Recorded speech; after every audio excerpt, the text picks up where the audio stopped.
Vinyl flooring, or lino, is becoming really popular. I think it's because you can have it in such a variety of styles and patterns that you can really personalise your flooring.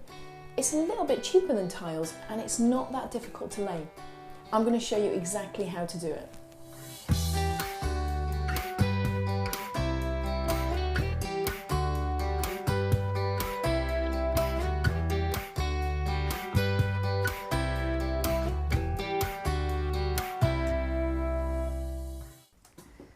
First things first, let's clear the area. Don't want anything laying around, and then we're going to give it a good sweep up as well.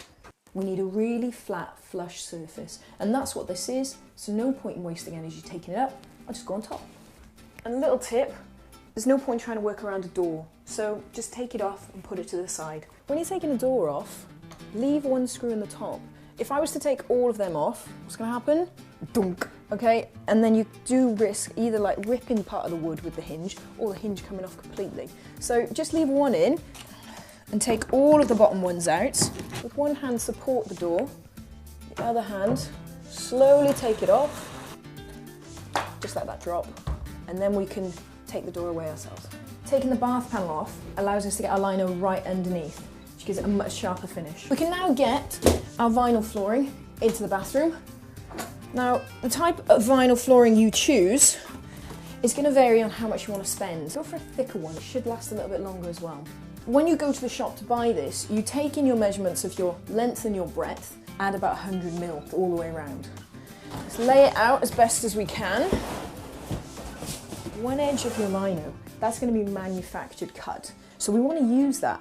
So I can put that against this back wall that I know is square, and then I work back. Now we're going to do a very rough cut along the other sides. So when you come to your first corner, peel it back slightly and just put a cut into the corner. This allows me to push the vinyl in. Use your straight edge to give you a line, and then I'm going to go above what I think I need. When you've got your vinyl, bring it into the house for a couple of hours before you plan on fitting it, because as it gets warmer it actually gets more pliable, so this part of it where I'm pushing it into the edge will actually be a bit easier. Probably the most feared thing by people when they're trying to lay their vinyl flooring is things like toilets, pedestals, things you've got to cut round. Pull back your vinyl, okay, and I'm going to push this edge in here tight. Make sure it stays square with your edge. My first cut is going to be straight down. I've stopped a good inch before where we're actually going to finish. Cutting across now allows us to push the vinyl back, and then I'll show you how we cut into it. We do cuts down into the floor. This will allow us to pull the vinyl edges back and cut in really tight. Oh, and here's a really good tip. Give your toilet a good clean before you do this, because you're going to get very up close and personal right now. So now we've reached the doorway. We kind of treat it similar as a corner, in that we're going to cut out a triangle going in towards the point of this door. That just allows me now to fold that, and again, I clearly left myself a good 1.5 inches there. And just the same as the toilet, we start cutting down into it, and this will help us take the shape of the door frame. We've come through the doorway now, and this is where we're going to fit an edging strip. The edging strip just seals the floor, okay, stops anything from coming underneath. So we're going to come here. We're still doing our rough cuts, so I'm just going to cut on the other side of the doorstop. We've gone around all the edges with our rough cuts. I'm actually starting at the back of the room, and I'm going for my fine cuts. Now the reason I'm starting from this edge and going up is because that's where the bath panel is, and if you think that bath panel is a good 1.5 inches, that's going to sit on top of my vinyl. So if there is any movement or I do come up short, let's make sure it happens that end, not this end. To save us marking our skirting board, get a bit of offcut, slide it in behind your vinyl, then do exactly the same process, pushing up with the bolster, and then very carefully we go around the edge.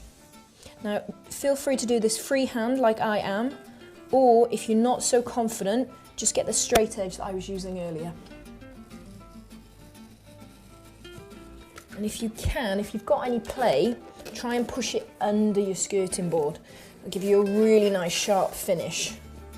So repeating that process, I'm just going to work all the way around the room and then I'm going to show you how to silicone it in.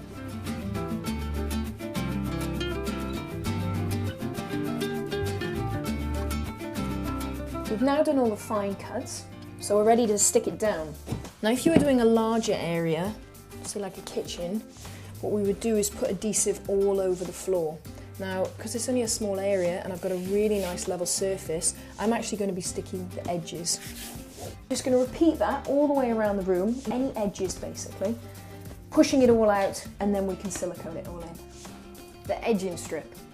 This is the section that just caps off our vinyl flooring and gives us a nice edge to meet our flooring outside. So we go just inside of the doorstop to just inside of the other side, and I read that as 30 inches or 760 mil.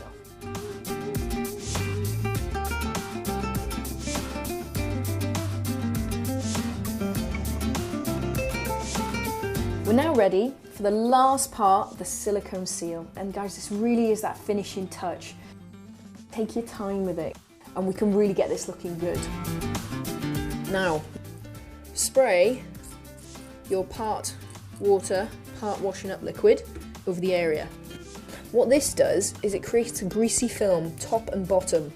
That silicone will not be able to stick to either top or bottom now. And you see, that's where the tissues come in handy. But it is worth doing this. Not only is it a finishing touch, it looks really good.